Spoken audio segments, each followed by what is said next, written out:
Hello and welcome back to my craft room. I've got a little surprise opening today. I actually came up to do my to finish making my paper, use up that batch of pulp before it goes stinky. And then the doorbell went and it's the postman bringing me a package. Now this, I know it's I'm expecting the package, but it's a complete surprise as to what's in there. If that makes sense. Right, let me go to the desk. So this is kind of a swap with Diane, one of my lovely viewers, who asked me to make her one of those quilted Kawandi style journal wraps. She sent me something. No exchange is no robbery. So I'm really excited to see what it is. She said something about a scratch board, but I don't know if that was definite. Oh, something exciting looking in here. Hang on. Careful not to show any addresses or anything. It's stuck. Oh, no, here's a little card from Diane that's got private details in there. This looks lovely. Just make sure I'm not leaving anything. No, this looks lovely. I think maybe this is, she said something about wrapping a shirt around a box. So I wonder if this is a shirt that I can cut up and use for quilting. Because I did say if you've got any fabric scraps, that'd be lovely. This looks lovely, doesn't it? I'm just making sure there's no issues. Oh, that's more than a bit of scratch board in there, isn't it? Oh, look. It's a bit of a shame to cut it up, really. That's perfect. I will cut it up, though. I will cut it up. Because that's going to be lovely for including in quilts, isn't it? And I'll enjoy using that label as well. Thank you, Diane. That's perfect. Absolutely perfect. Now let's see what's in here. Don't you always love a bit of happy mail?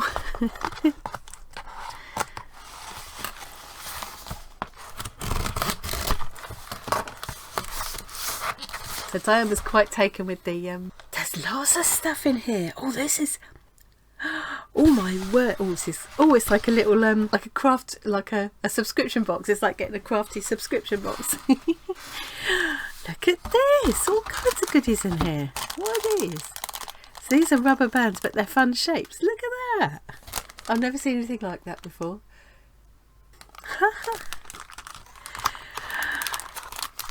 Oh, make your own finger puppets. See, I should save it to do with the grandchildren, but I'll probably quite enjoy doing that myself.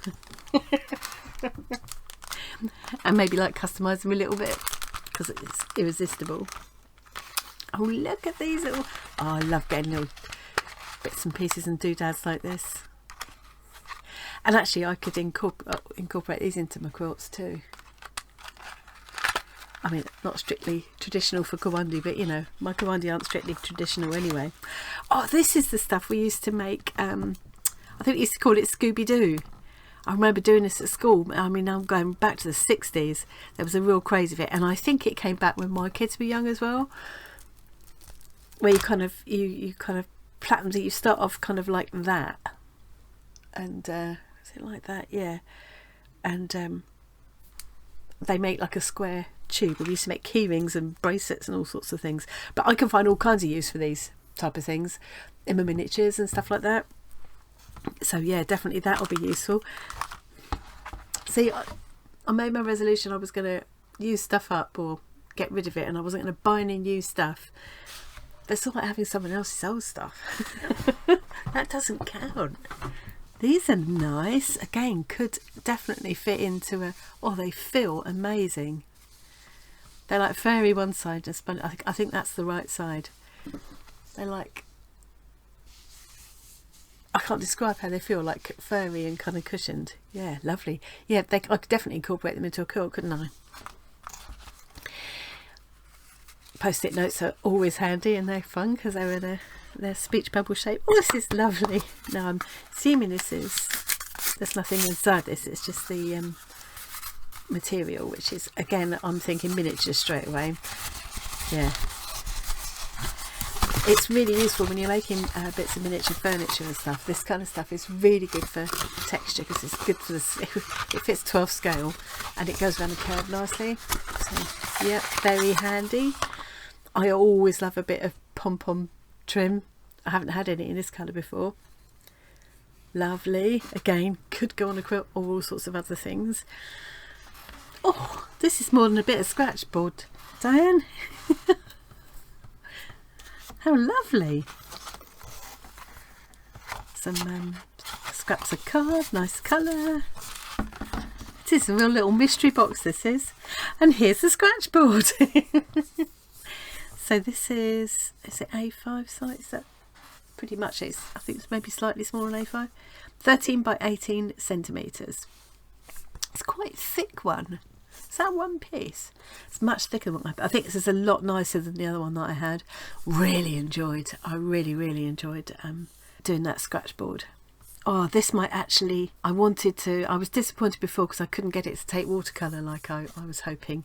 So I bet this will take the watercolour. This is a really nice kind of professional quality scratch board. Oh, thank you, Diane. I'm going to be a bit nervous to use it now. I have to think very carefully. I don't know if I've got it handy anymore. I made that hedgehog. I might just let me see if I can find a picture of it. Hang on. And this was the first time I ever had a go at scratchboard, and it was quite a sort of cheap brand. It was is it Royal and Langnickel? I mean, it was still lovely to use. And in the end, I found that I found some alcohol markers and things I think that worked on here. On proper scratchboard, you ought to be able to. I know that people use watercolours and things, which would have been better at getting the effect that I was after here. So I'm dying to have another go. This was for our last collaboration, which was inspired by forests, woods and trees. We've got another one starting tomorrow, so watch this space for more news about that. Yeah, so I've been wanting to have another go ever since. I have got more sheets of the scratchboard that I used, but this will mean that I can do it properly with watercolour. So yeah, I'm really looking forward to that. Thanks, Diane, I really appreciate that. Oh look, and we haven't finished. Got some pretty papers as well. Oh, that is pretty. It's lovely thin paper you could even use for origami actually. I like incorporating things like this into collage and art journals and things. So I'd like different decorative papers. Always useful, they're nice thick ones. I do a bit of card making still. Oh yes, these would definitely make good origami, especially because they're two-sided as well. Or collage as well because they're so thin. Nice. Oops. Yeah. I forgot what you called it. The inside cover of journals where you need that ends paper. Is it called an ends paper? That's the kind of thing I'd use that for. Wow. Thank you very much. I'm blown away there, Diane. Very pleased. I will make good use of all of these things. Can't wait to have a go at the finger puppets. Maybe that could be my slow stitching for the live next month. Make finger puppets. Okay, speaking of which, I have got a few people said after we had the Arty Farty Party live stream back in, God, when was that now? Beginning of November, I think, that they'd like to have more lives. So, I mean, we're not going to have manic, busy, full-on ones like that very often. That was very much a celebration. But I thought it'd be quite nice to try and do one a month where we all kind of get together and just do a bit of something creative. You can join in with what I'm doing, or do your own thing, or just come along and sit and join in with the chat. So I'm going to try and do it on the first Saturday of every month. So the first one will be this Saturday coming, the 4th of February. It's going to be 8 PM UK time, which I'm hoping won't be too bad if anybody in America wants to watch, or anybody in Australia or New Zealand wants to watch, or anywhere in between. It won't be too uncivilised an hour. After poor old Paula in New Zealand was watching from 3 AM to 5 AM her time last time. Talk about heroic that was. Anyway, so this Saturday, the 4th of Feb, what I'm going to be doing is using the handmade paints that Dawn in Belize sent me. She makes them herself using organic honey from Belize, which I don't know what goes into paint. I've no idea. But yeah, they're watercolour paints. She sent me 3 colours. There's an ochre colour, a burnt sienna and a Prussian blue. I'm going to challenge myself to use only those colours, and I'm going to paint a couple of faces. I'm not doing two faces just to like show off, but if you're doing something live, you need, with watercolour, you need drying time. So if I've got two on the go, I can work on one while the other one is drying a bit. That's my hope anyway. I'm also allowing myself this black watercolour pencil. I'll probably use this HB pencil, and I've got a putty rubber there. Kneaded eraser to anyone else not in the UK. And of course a few watercolour brushes and some watercolour paper. And that's it. So if you want to give yourself a similar challenge and join in with me, or just bring along whatever you're doing, and it'd be lovely we all shared them the next day on the Arty Farty Annie group on Facebook, because that was lovely after the last live, seeing what everybody had been doodling. I will leave a link to that live stream in the description box for this video, so you can go along there, check it out now, and you can set a reminder if that helps to remind you so you don't miss it, because that's what I do. I think, oh yeah, I'll do that, and I completely forget.